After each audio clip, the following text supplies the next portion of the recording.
All success stories have their own characteristics. Generally speaking, it is driven by one man. So strong are his dreams, passion and idea that the whole world sits up and takes notice of this person. But oftentimes you come across success stories that remind you of the old saying that two heads are better than one. There are examples galore that show how two people with different skill sets came together to create a new ecosystem, a new institution, and in the process became a winning combination. Take the story of Harley Davidson. Two childhood friends, William Harley and Arthur Davidson, driven by common passion, came together to create a bike that has become a cult symbol. The story of computer giant Hewlett-Packard is equally fascinating. Two Stanford University classmates, William Hewlett and David Packard, started the business from a garage some 7 decades ago. Today, HP is a household name world over. But the story of Google is equally fascinating. Larry Page and Sergey Brin, studying at Stanford University, came together and created a search engine that has changed their lives completely. Stories of Harley Davidson, HP and Google make one thing obvious, and that is, these entrepreneurs changed the rules of the game through innovation and in the process transformed garage startup into unbeatable giants. Well, the story of this week's episode is in a way similar. It is also the story of two friends with diverse educational backgrounds coming together to set up Interarch, a prefabricated building materials company. What sets them apart is that by questioning conventional methods, they created a new segment, a new market, and then went on to own them. Take a look at the story of how Interarch made it big. 1985, the newly elected Prime Minister Rajiv Gandhi became the symbol of hope, symbol of change, and symbol of youth. His vision of India entering the 21st century as a high-tech superpower and the method of reverse brain drain triggered a wave of entrepreneurial explosion.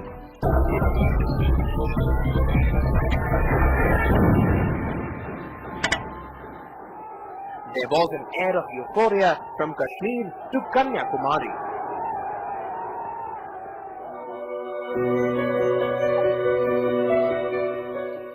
Sensing opportunity in a liberalized regime, two Delhi-based youth, Arvind Nanda and Gautam Suri, decided to recast their business and scale it up.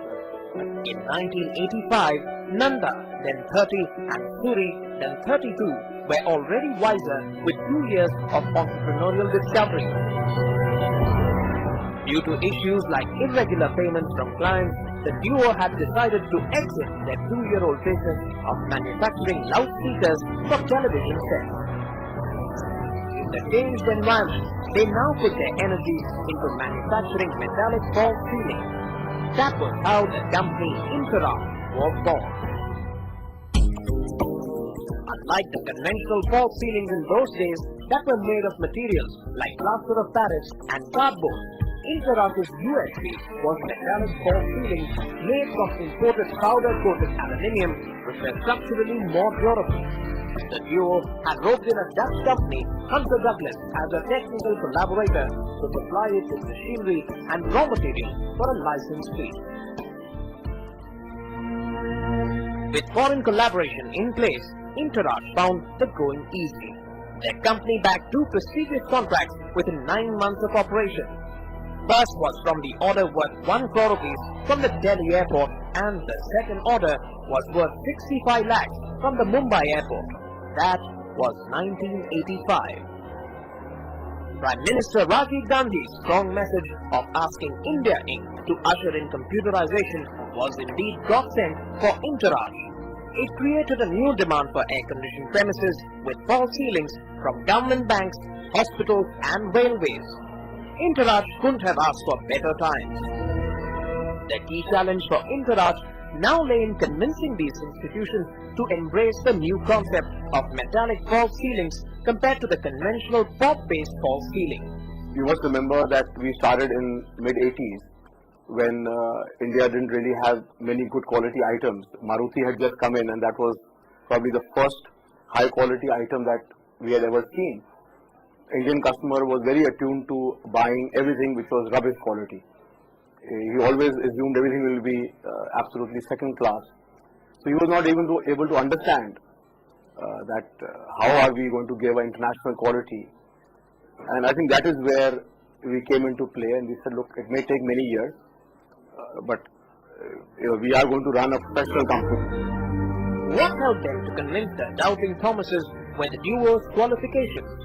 Nanda was a chartered accountant by profession, while his partner Gautam was an IIT engineer. It was the first time that somebody was offering a custom design, made-to-measure, factory manufactured product, which would be delivered to the site, whether for a small room or a large building site, in exact cut-to-size lengths.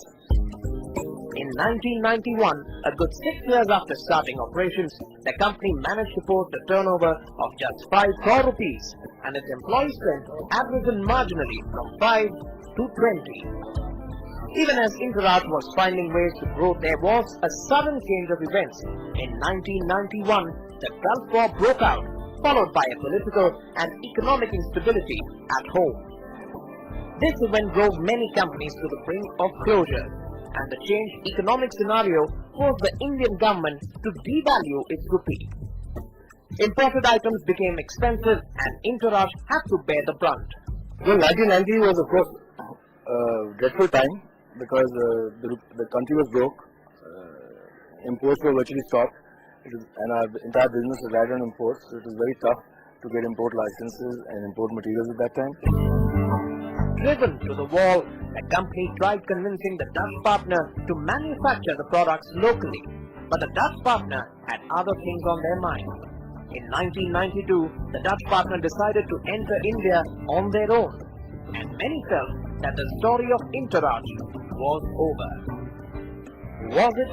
Time to take a short commercial break, but when we come back, we will see what helped Interarch bounce back after the breakup.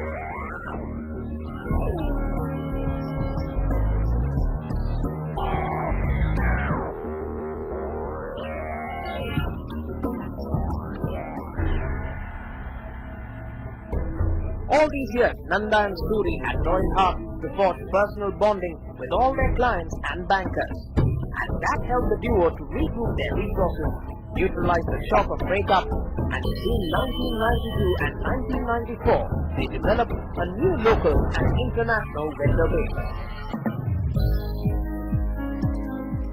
They also managed to bag a prestigious deal that would change their fortunes forever.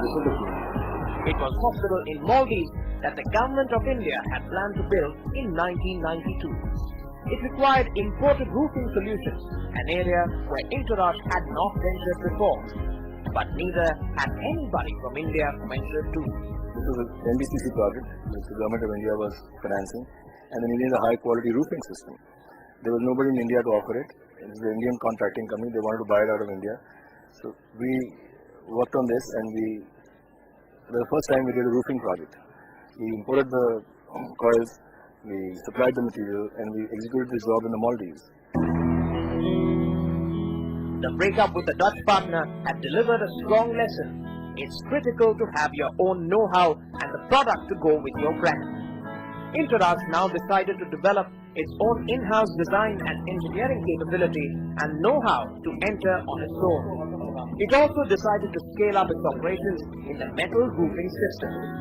Slowly and surely, the Indian company was making strong inroads for product quality and timely execution capability.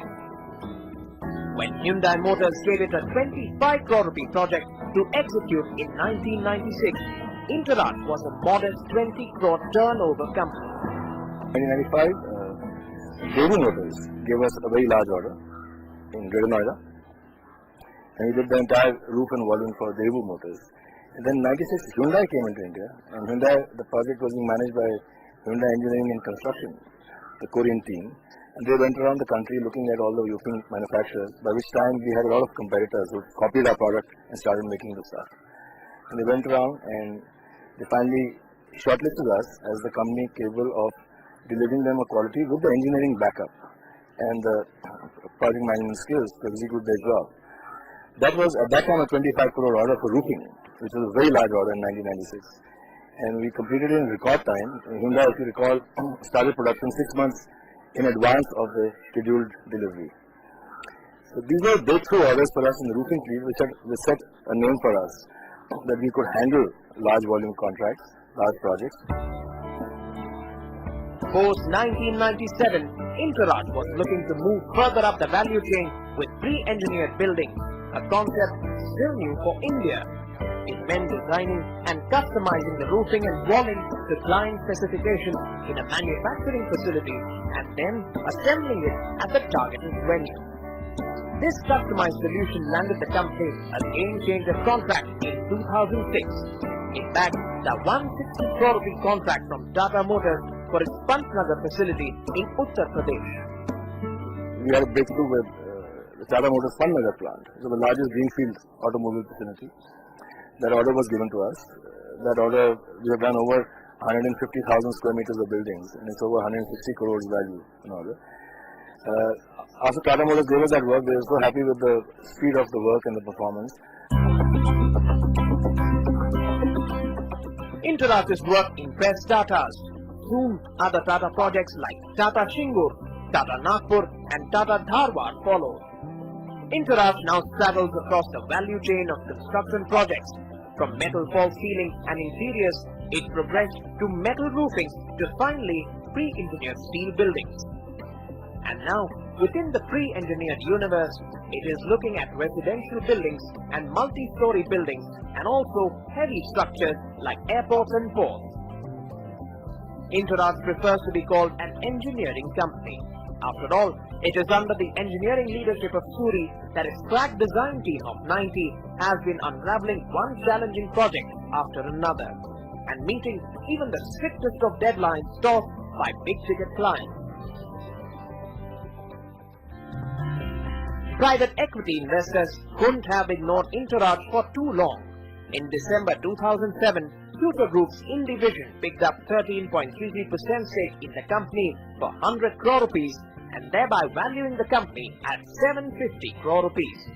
Even the bankers were quite impressed by the company's project execution capabilities and repeat orders.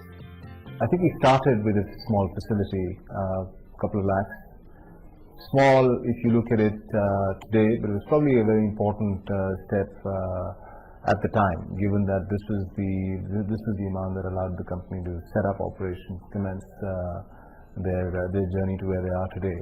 So over the years, I think they've become a highly respected and a market-leading enterprise, which is a source of great satisfaction to us. Interarch has come a long way from being a tiny startup with 5 employees 25 years ago to emerge as the country's leading pre-engineered building manufacturer and turnkey steel construction solutions provider.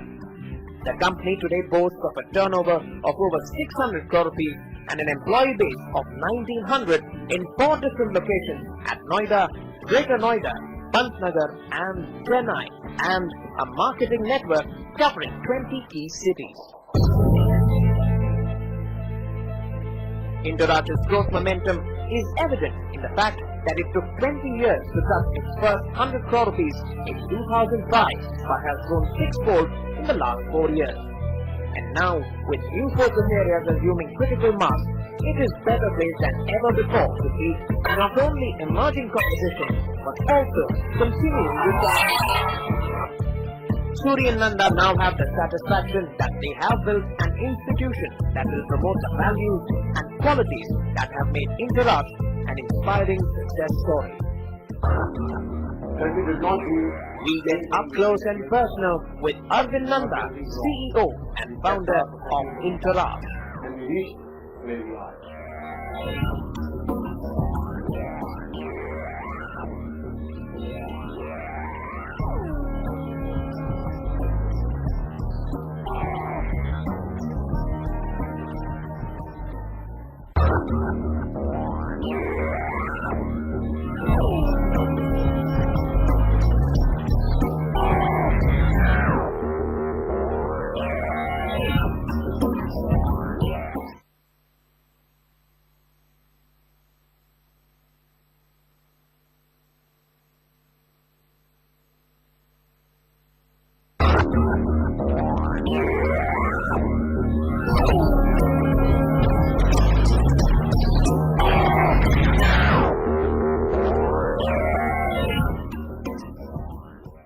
unique about Interarch? I think we always felt that we should be able to compete with our skills.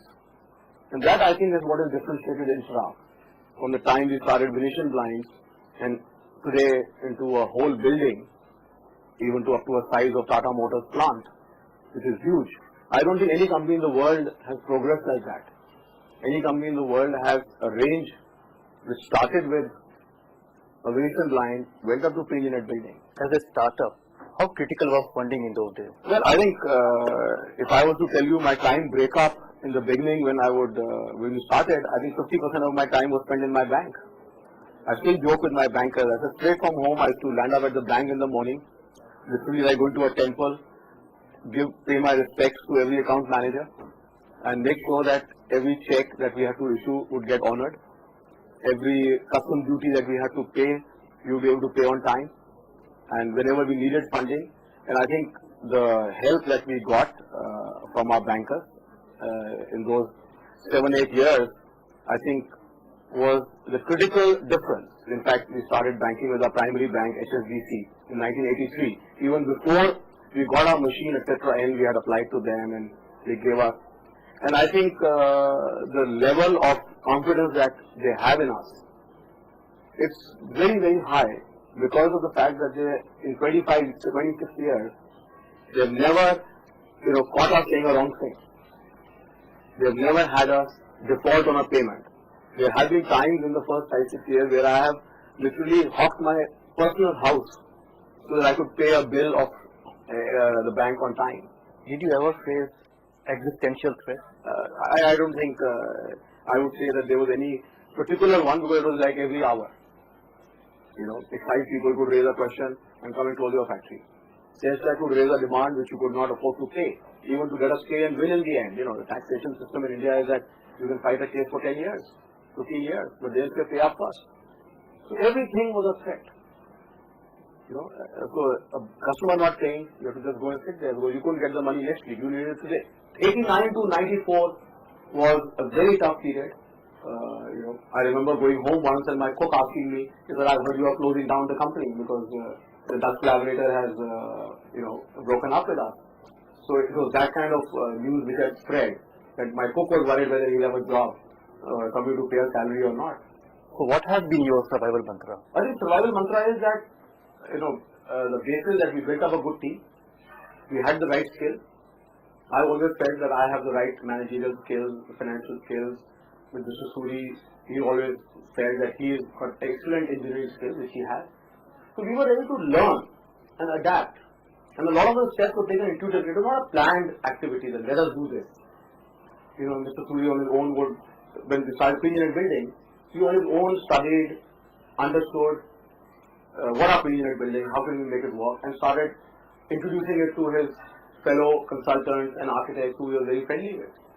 And somebody said, okay, we'll buy a building. Because you are saying so. And we have to get in touch with the company outside to buy the complete building and import it and give it to them. So intuitively we started working. And that intuition really came from the fact that what are our skills? What are our strong points? And because of that, our team of people also developed like that. People who were selling Venetian blinds for us 20 years ago are today selling pre-unit buildings. People who were selling ceilings are also selling pre-unit buildings. The same production people. We have never sacked anybody from production. The Venetian blind guys, we retrained them and said, okay, get into ceiling. Ceiling guys retrained, get into pre-unit buildings or roofing. So I think adapting, and the team also carries on. That gives a very good feeling to everybody because the same people are there. People feel very strongly that the company is not going to leave us behind because the situation has changed. They are going to redo the whole thing, but with us. So our mantra really is, you have to adapt, but you have to have the basic factors to be able to adapt in place. So how does it feel making it big? Well, it feels great. I think there's no doubt about it. We feel great. We feel even better that we did it with our culture, with our values, with our systems intact. More important than that, with our team intact and coming along with us. It feels great. When at the end of the day, you look back 25 years and you say, some very tough times in the first 10 years, much easier times later, system-wise or this, that we did not do anything which went against our values. We did not do anything wrong, and we kept our professionalism intact, and we reached where we are. Well, what comes out loud and clear is that size does not matter. Being big does not necessarily mean you'll be successful. You need to be adaptive to all kinds of situations to not only survive but also grow. The word adaptive is Arvind Nanda's mantra. Tough times never last, but tough people do. On that positive note, it is time to say goodbye. Keep watching Making It Big series for more such inspirational and aspirational stories.